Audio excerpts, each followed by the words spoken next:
Speaking of politicians and the UK, Keir Starmer's government is just going from strength to strength, it would seem. They've been in power for about 4.5 months now after sweeping the Tories out of power. It was a landslide, it has to be said, but Britons are having a little bit of buyer's remorse. They've set up a petition, an official petition on the UK parliamentary website, which now has just shy of 2 million signatures. Can you believe it? Saying, we want another general election, please.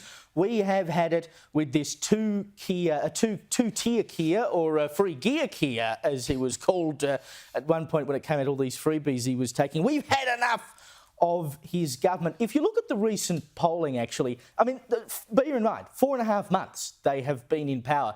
They're now 3 points behind the Tories.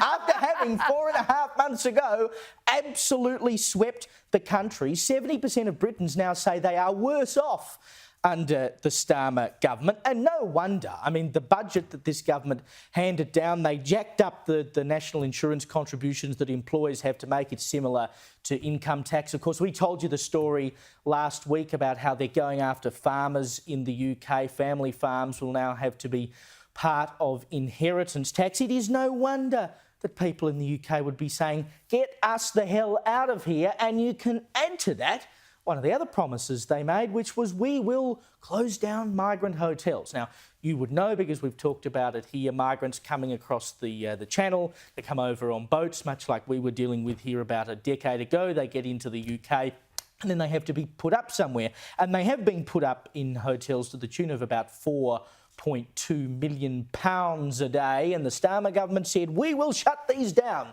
And I'm pleased to report that they have. They shut 7 down last month, but they opened 14 new ones up. So they're actually, yes, they're shutting them down, but they're expanding the number of hotels. Is it any wonder that they're going, nah, we want another election? This is going so badly. 4.5 months in, they want out. Keir Starmer's popularity rating was plus 11 points right after the election. It's now minus 38.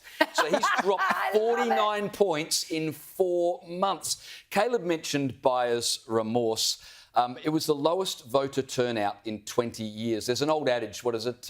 You might not be interested in politics, but politics is definitely interested in you.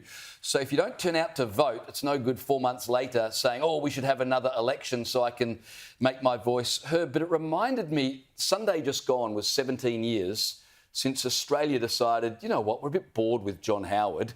Why don't we elect Kevin Rudd? I mean, what could possibly go wrong? It's still too soon.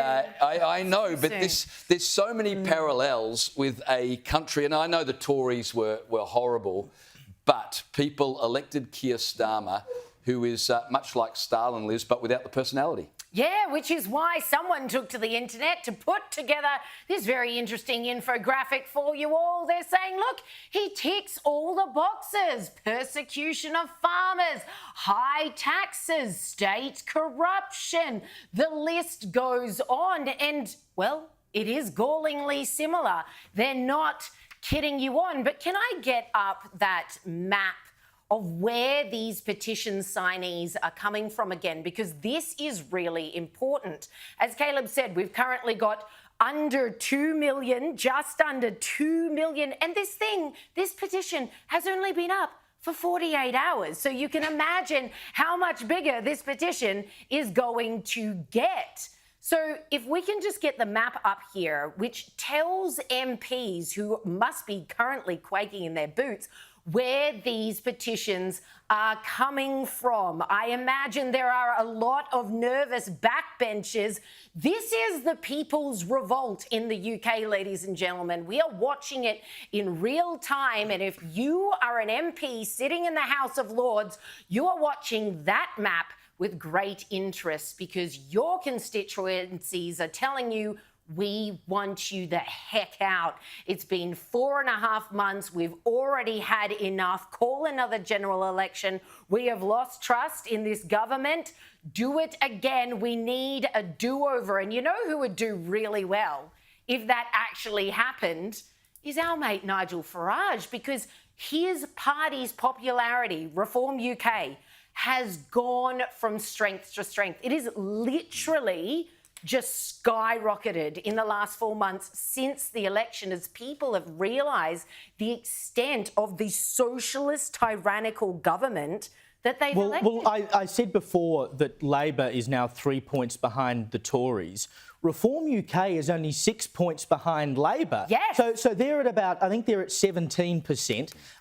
Labor's at 23, 24 or something, and the Tories are at like 26, 27. So Reform UK has actually come through as a very strong third player in the UK. And I'd be very interested to see when they go to another general election, probably not one caused by this petition, it probably should be said, what will happen, whether you end up in a sort of coalition between Reform UK and the Tories or how it all works out. But they are just going through the roof because people have gone, hang on a minute, we wanted an alternative to the Tories, but we didn't get what we wanted. And you pointed out a very important point, and that is that despite the excitement about this petition, it actually has zero power. Yeah, the UK is stuck with Keir Starmer for the next 4.5 years. So then they'll get their election, but not before, and certainly, Liz, not because of a petition. No, it just means that it does bring on a debate in the House. That's all it means, because that petition is on the government's own website where they make the pledge that any petition getting over 100,000 signatures will then go to a debate. Well, I can't wait to watch that one. I'm stocking up on popcorn.